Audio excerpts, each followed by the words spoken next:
जय हिंद, वंदे मातरम बच्चों। आज हम कक्षा 12वीं के तहत अंतर most important question very very IMP प्रशांतक, सम्मोहक, प्रतिसमक या प्रशांतक या सम्मोहक क्या होता है। ठीक है, ये क्वेश्चन ज़रूर से ज़रूर आता है, आप ज़रा थोड़ा सा विशेष ध्यान दीजिएगा। चलो आइए क्वेश्चन को देखते हैं। वे औषधियाँ जो केंद्रीय स्नायु तंत्र के मुख्य केंद्रों पर कार्य करती तथा चिंता को कम करने में सहायक होती। किसको?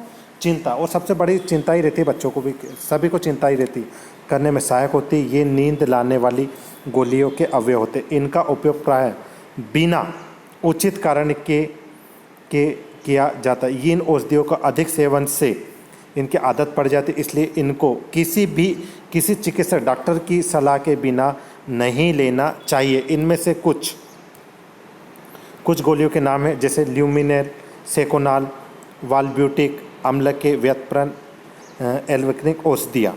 तो हमें बस इतना ही लिखना है। देखो आपको क्वेश्चन आएगा कि प्रशांतक क्या होते हैं, तो आप इसे क्या लिखोगे?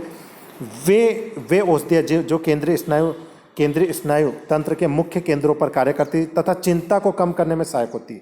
ये नींद लाने वाली गोलियों के अवयव, इनका उपयोग प्राय बिना उचित कारणों के किया जाता। इन औषधियों का अधिक सेवन करने से इनकी आदत पड़ जाती, इसलिए इनको किसी चिकित्सक की सलाह के बिना नहीं लेना चाहिए। इनमें से कुछ के नाम ऐसे ल्यूमिनेल तथा सेकोनाल।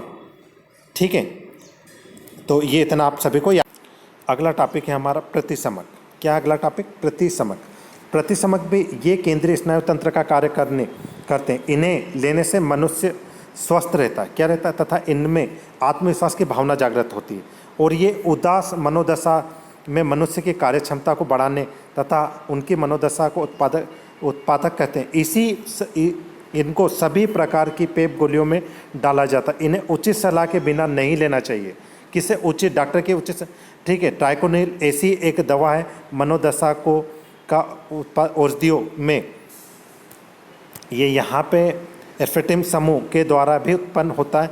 इसका भी प्राकृतिक रूप वेजेडिन होता है। अगला टॉपिक है हमारा एंटासिड।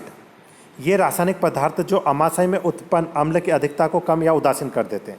एंटासिड, ठीक है, उदासीन कर देते हैं। और ये द्रव के पीएच मान में वृद्धि कर उपयुक्त स्तर पर ले जाते हैं, जो अमाशय में अम्ल की मात्रा बढ़ने से उत्तेजना तथा पीड़ा देती है, जो अमाशय में HCl की अधिक मात्रा उत्पन्न होने से होता है। पेट में अल्सर जैसी बीमारियों को उत्पन्न करता है। सामान्य रूप से उपयोग में लाए जाने वाले antacid magnesium hydroxide, magnesium carbonate, sodium bicarbonate आदि है तथा आदि जो केवल रोगों को नियंत्रित करते हैं और रोगों के कारण नहीं है। ठीक है, एक और हमारा जो मेन टॉपिक है एंटी फर्टिलाइजर ड्रग्स। ठीक है, ठीक है, इसको ये भी हमें पता होना चाहिए। वे रासायनिक पदार्थ जिनका उपयोग जनन क्षमता को नियंत्रित करने में किया जाता है एंटी फर्टिलाइजर औषधियाँ कहलाती है। एंटी फर्टिलाइजर औषधियों में महिलाओं के मासिक स्राव वक्र तथा अंड विसर्जन को नियंत्रण करते हैं। आजकल जिन उर्वरक निरोधक का सफलतापूर्वक प्रयोग किया जाता उनमें मेस्ट्रान, आप सभी याद रखिए, मेस्ट्रान और नॉन एडेनड्राइन आदि। तो ये दो नाम जरा थोड़ा सा याद रख लीजिएगा।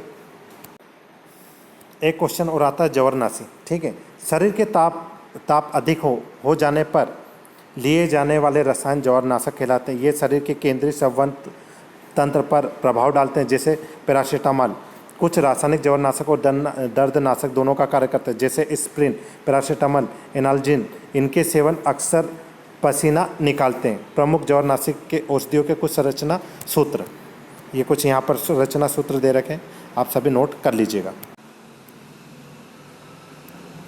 ये कुछ रोगाणुनाशक हैं, आप सभी देख लीजिएगा। रोगाणुनाशक वे पदार्थ होते हैं जिनसे रोगाणुओं को नष्ट करने की शक्ति होती है। रोगाणुनाशक सी के रूप में सल्फर यौगिक, मरकरी यौगिक तथा फिनालिक यौगिक प्रयुक्त किए जाते हैं। साबुन में उपस्थित सल्फर यौगिक मुहासे तथा इसकी त्वचा संक्रमण से त्वचा की रक्षा करते हैं। रोगाणुनाशक के रूप में फिनोलिक यौगिक का प्रयोग अधिक होता है। क्रेसालिक अम्ल जो कि एम क्रेसाल तथा प्री क्रेसाल का मिश्रण होता है, रोगाणुनाशक के रूप में साबुन में डाला जाता है। आज के लिए इतना ही। Thank you for listening.